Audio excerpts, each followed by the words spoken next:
Welcome back to Red vs. Blue episode summaries. Today, I'll be doing episode 47. It's a biological fact. The episode begins with Sarge, Griff, and Simmons having told the rest of the Reds and Blues off-screen about Tex's distress signal, and the other Reds and Blues agreeing to go with them. Tex asks everyone what took them so long, with Simmons confirming that since there was 6 of them and only 3 seats in the Jeep, 3 people had to sit on someone else's lap, which would obviously make the ride way more uncomfortable. Donut wasn't uncomfortable, though, as we all know his homosexual tendencies, so he actually found riding on top of another dude quite satisfying. And unfortunately, the person that he was riding on top of, Griff, did not agree, obviously, stating that he would like to wash his hands after what had happened, and demanding that Donut never bring it up again, absolutely ashamed. Sarge then changes the subject, questioning if Tex had found out any new information while the Reds and Blues had made their way there. Tex confirms that she has, specifying that O'Malley was still held up in his fortress and has been fortifying his defenses for multiple days, and he has also acquired some help, being that religious, annoying Red Soldier dude. The mention of the Red Soldier causes Caboose to remember everything that happened at Battle Creek. He seems happy about his time there, even when Tucker reminds him that everything that happened to him there was terrible, indicating that Caboose must have told him everything that happened. When Tucker reminds him of all the negative experiences Caboose had with them, Caboose says that he tries not to remember the bad things about people, but Tucker counters that there was no good things, so what other memories could Caboose possibly have? He then states that it was okay that all he had were bad memories about them, because he has a bad memory anyways, so it doesn't matter. I guess maybe Caboose's dumbness actually does play in his favor. Ignorance is bliss, they say. As Caboose tries to play up his memory loss by acting like he's just seeing the beach for the first time, Sarge tells him to shut up and stop his nonsense, asking Tex what her plan to stop O'Malley was. Tex revealed that her plan involved breaking into O'Malley's base and detailed the steps necessary to do so. First, they would have to breach the outer wall, which leads Caboose to say, "Oh, I love breaching," not understanding what it was. Tex then explains that they have yet another wall to get past. This leads Griff to comment on how O'Malley having 2 walls is so materialistic, jokingly. Tex then elaborates that the second wall has a guard tower and an enormous razor-sharp spinning blade, but when Simmons looks at it, he realizes that it's spinning like 2 miles an hour, so it doesn't look very intimidating. Tex clarifies that she never said it would be intimidating, insinuating that she knew that would be the easy part. She then explains the difficult part, though, being that they'd have to get past all the gun turrets and break into the building. Sarge then clarifies that after that is when they finally attack O'Malley, being excited to do so as he loves violence. But Tex unfortunately shuts that down, saying that she had a different idea, being to plant a bomb. When Caboose looks at the bomb, he initially mistakes it for a volleyball somehow, but Tex reassures him that it's a bomb. Caboose still misunderstands Tex, though, and calls it a volley bomb, a combination between a volleyball and a bomb. Tex then revealed that when she snuck into the base the first time, back when O'Malley failed to see her, she had found a perfect location for the bomb and marked a spot with an X on it. Tucker then realizes that if Tex was able to get into the base in the first place, why didn't she just place the bomb in the very beginning, instead of having to do it now? Tex then shamefully admits that it's because the bomb was too heavy for her to lift, so she couldn't take it in. She then shamefully admits that she was going to need someone to carry it, because it was too heavy.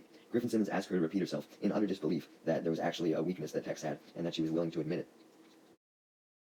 Happy that Tex finally admitted a weakness, Griff then accused the girls of acting like they were so tough, but the first time they needed someone to move something, they called dudes. Tex obviously gets pissed off at this, and doesn't say anything, instead replying with cold hard silence. This freaks Griff out, as he pleads her not to kill him. Sarge, obviously wanting Griff to die though, instructs Tex to kill him, adding that they could use the armor for spare parts. Sarge then attempts to lift the bomb, but fails miserably.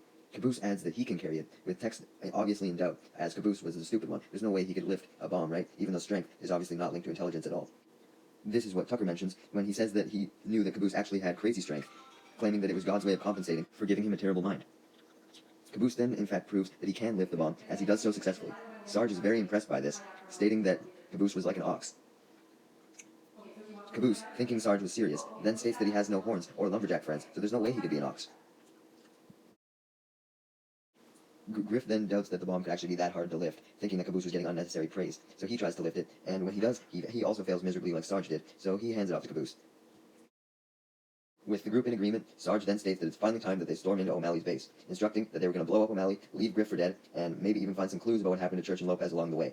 When Sarge mentions Lopez, Tex questions if he means their robot, and clarifies that he was in there with O'Malley, having seen him when she went in. This leads Sarge to become hesitant about blowing up the bomb, as he didn't want to blow up Lopez with O'Malley. Speaking of Lopez, back in O'Malley's base, him and Doc were talking about how annoyed they were by the religious Red Soldier, with Doc complaining how the Red Soldier kept mentioning if he's accepted the flag as his savior yet, still being as obsessed with that flag as usual. O'Malley then butts in panic, as he spotted the Red Soldier coming towards them. When the Red Soldier arrives, he reveals that he had completed all the tasks that O'Malley had assigned to him, implying that O'Malley had in fact assigned some stuff to him like he said he was going to at the end of the last episode. However, these things weren't as evil as you may have been expecting, as they were simply just polishing all the curtains of the base, as well as the ammunition, and the evil windmill, adding that he greased the engine and filled it with gas.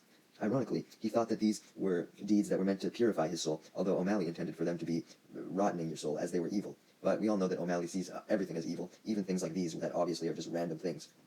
O'Malley, just wanting the Red Soldier to go away, simply tells him to go do another job, being patching up some of the holes in the walls, and instructing him to go into the tool shed and grab some sinister spackle to do so. The Red Soldier happily claims that this was a great idea, as doing so would help keep out the coming intruders that were gathering on the beach. O'Malley initially ignores what the Red Soldier just said, just shrugging him off, but when he realizes the meaning behind what he said, he begins to panic. There were soldiers on the beach, meaning the Reds and Blues. Speaking of the Reds and Blues, Griff and Simmons were now, by Sarge's orders, trying to convince Tex to not go through with their plan of blowing up the base, so that they wouldn't blow up Lopez, adding that Lopez had valuable information that they needed. Tex denies their request, though, suggesting that maybe once she blew up the base, they could find Lopez's head in the rubble. Griff comments, though, that if they couldn't even lift a bomb, he doubted they had the skills to dig through rubble. Tex doesn't care, though, still denying them. Tucker then comes up and suggests that Simmons and Griff simply hire her, claiming she would do anything for money, being a freelancer, using the fact that she wasn't even technically a Blue Team member, just paid to be there as evidence. Tex denies Tucker's accusation, but Tucker then asks her if she can kill Griff and tear off his arm. Tex immediately proves Tucker right by asking which one was Griff, insinuating that she was ready to kill him. This causes Griff to panic, and he tries to explain to Tex that Simmons was actually him, wanting to save his own life. Simmons, being used to Griff's nonsense, ignores this, and instead questions how they were supposed to pay her, even if she would do anything, as they didn't have any money, adding that traditional money may not even exist anymore, leading Griff to suggest shells or laser beams as potential different currency that is now used. Simmons questions if Griff really thought laser beams could be used as currency, with Griff saying probably not, but it would at least be cool, adding how he wanted a wallet made out of laser beams as well. A fucking wallet made out of laser beams? What the fuck are you talking about? Tucker then butts in, suggesting that if Simmons and Griff had no money, they could instead do a favor for Tex in return. I mean, that's what the Blues had done, essentially, this whole time. Tex agrees with Tucker's idea, leading Simmons to accept. However, Griff was still hesitant, worried about what Tex would potentially make them do. Tex stated that she could make them do anything she wanted, no matter how dangerous, as long as it was something that she needed on a future job. Griff pleads that they could at least rule out having to do gay stuff, but Tex doesn't agree, and simply states that if the job called for it, who knows, maybe they would have to do gay stuff. This leads Griff to panic. Remember the date of these episodes came out, guys. This stuff was okay then, it's fine. But then Donut comes in, and he's the total opposite, loving anything gay, and complaining how he never gets to help. Meanwhile, just because Caboose could lift the bomb, even he couldn't lift it for super extended long periods of time, so he was struggling. Sarge was giving him a crash course on how to continue lifting, instructing him to not lift with his legs, and stating that his back was his strongest muscle. He then criticized how Caboose's knees weren't locked, and he told him to put his groin into it and stop exhaling. This was already pretty bad advice, but the worst advice Sarge gave was for Caboose to hold his breath as long as possible, claiming that under stress, the body produces all the oxygen it needs. Thankfully, this didn't cause Caboose to die, though. As he suggests, somewhat smartly for once, that instead of even bothering to hold the bomb while they were waiting, he should just put it down onto the ground and then pick it up when they were ready to go. Sarge agrees that was probably the better idea, so Caboose drops the bomb. Unfortunately, right as he does so, Tex says that they were ready to go attack O'Malley, meaning he just had to pick it up immediately after.